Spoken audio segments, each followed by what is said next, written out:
Welcome back, guys, or if you're new to my channel, this is Automotive Anonymous, and today's video is going to be covering 7 of the best reasons to consider buying a Subaru for the year 2025, or at least considering maybe owning and driving one of the current generation Subarus.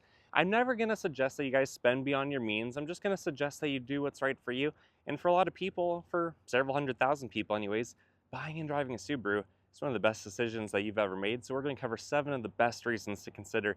And if these spark interest, if they spark conversation, I'd love to hear it from you guys in the comments. What are your thoughts and opinions on my list? What is your own list? And what have your personal experiences been? Otherwise, like this video if you get anything out of it. Subscribe if you want to watch more videos. And check out the Twin Falls Subaru. I'll link them below if you're interested. If you see something cool on the dealership lot that you can't live without, or you want to talk to them about getting a good discount, I'm sure they will be thrilled to work with you. Just reference the video. And with that said, let's get right into my 7 reasons to consider a Subaru in 2025. The first reason, and likely the most important, is the safety factor. Subarus, at least most of them, are top safety pick pluses. Even the Subaru BRZ sports car and the WRX Rally sedan, those are all top safety picks. Subaru really puts a lot of emphasis on the safety of their vehicles, and in fact, let me go find a window sticker and I'll show you what I mean. For how many safety features come standard? In my opinion, these are kind of like sacrificial vessels designed to crumple correctly and appropriately to protect you and your family. And in fact, I'll show you some crash test results right here. They do phenomenally well. And I actually personally know a few people who have been in accidents. Some of them they caused, some of them it was not their fault and they were affected by someone else's actions and behaviors. And the Subaru protected them. They were able to walk away from it. Of course, you know, I'm sure some people don't, but in general, it's amazing the stories you hear about Subaru safety and how well these protect their driver. So even on a $37,000 example like this, you can see safety is the #1 category. And look at all those features that are included as standard, because all the options are over here. There's maybe a few more safety features, but all of those and more that they can't list on the Moroni sticker are standard. So Subaru really cares about your safety. They really want to protect you and survive accidents. Not only do they crumple really well and protect the driver and the interior volume, but they also have all those safety features to help you avoid accidents.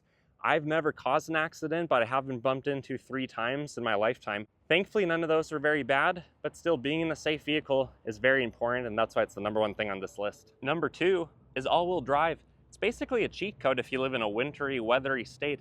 I have probably about a half dozen videos of driving Subarus in the winter last year, if you guys want to check out those videos to see how different tires and different models do with their different X modes.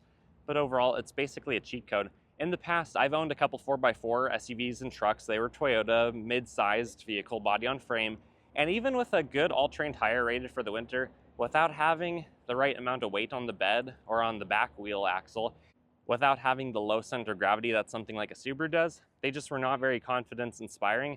And when I first bought a Crosstrek, which actually looked a lot like this one, this Horizon Blue, but mine was a 2019, it was hands down better than the last Toyota Tacoma 4x4 that I had, and it made driving in the winter in my area a whole lot funner than it had been before. The third point is, other than some of the Crosstrek Wilderness and other Wilderness models, for the most part, these are very unassuming, boring looking vehicles, which in this case is a good thing.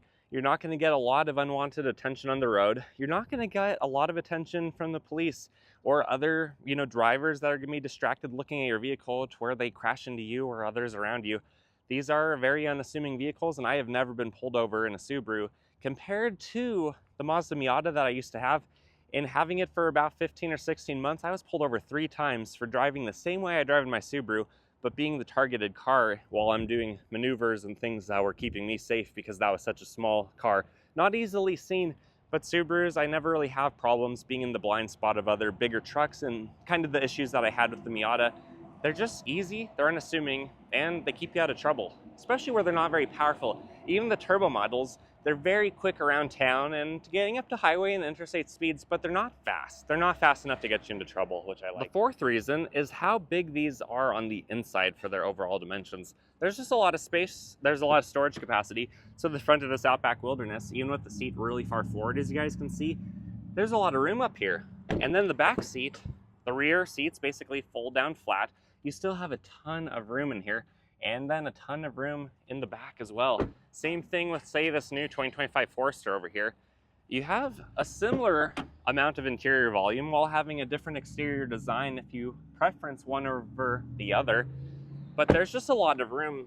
Even the back of the Subaru Crosstreks, you can fit full-size adults back there. You don't have as much cargo capacity behind the second row, but you still have a lot of room. Or if you need even more room, check out the 3-row Ascent. Full-size adults are not going to be thrilled that they're stuffed in the back seat, but if you need a bigger vehicle, you do have bigger vehicles and you have smaller vehicles, so there's quite a variety. Heck, even the BRZ has a back seat, but I strongly advise you don't stuff any adults back there. It's not going to be a good time for them. The fifth thing I like is that there's so much standard equipment across all the models. So here we have the Solterra, which is the EV version, and it even has some roof rails. They're the sporty lowered ones.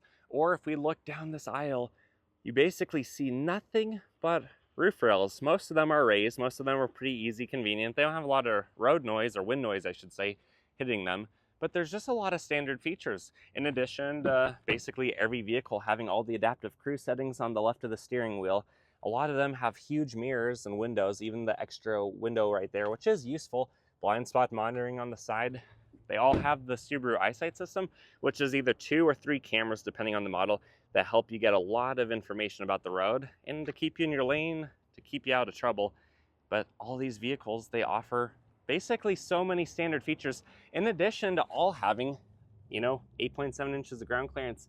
The Solterra is slightly less, but still I believe over 8 inches. So none of these vehicles are really going to impede your lifestyle, and most of them have everything that you're going to need to be adventurous, to go on trips, to do a lot of things without a lot of extra thought put into how you're going to make that feasible. This is a 2-liter Crosstrek Premium, and the sixth thing that I love about this Subaru and all the other ones is it looks basically the exact same under here as all the other ones. So the 2.5-liter Boxers, which is the most popular engine, or the 2.4 turbos, all the periphery, all the maintenance items, they basically look the same. There's not a bunch of plastic covers and nonsense covering it up.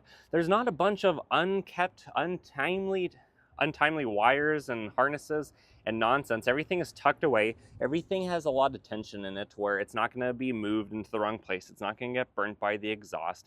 It's just pretty straightforward, and Subaru has a really good history of refining their platforms. 20 years ago, would I have bought a Subaru? Heck no. Today, would I have? Absolutely.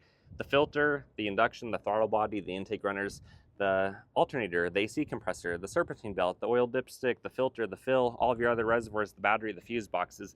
Everything is super easy to work on, super easy to identify for the most part. You're not going to have a lot of maintenance items on here to really tamper with, especially compared to a lot of other manufacturers.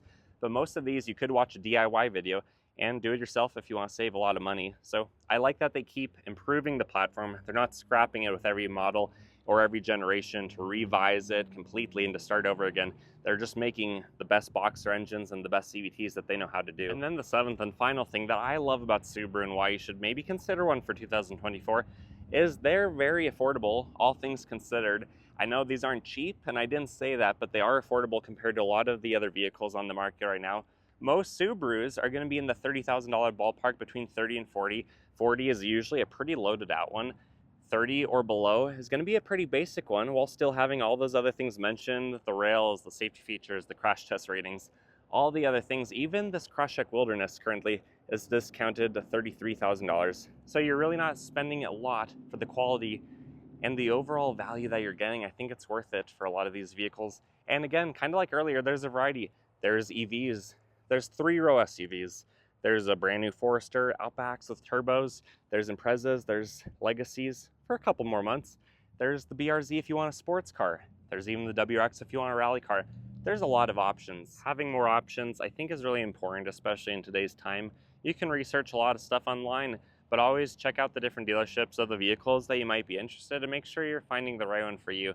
Ultimately, I just think the value is really good on Subarus, and that's why we choose to drive them. We have two, a 25 Forester and a 22 Outback Wilderness. I'm a car enthusiast. I like to replace cars. I like to shop around and get new vehicles every couple of years. But in today's market, there's just not a lot of other values. There's not a lot of things that really spark my interest to sell my Outback Wilderness for. So that'll be a future video on what might be coming next, or what my thoughts are on buying a 2025 versus waiting for the 2026.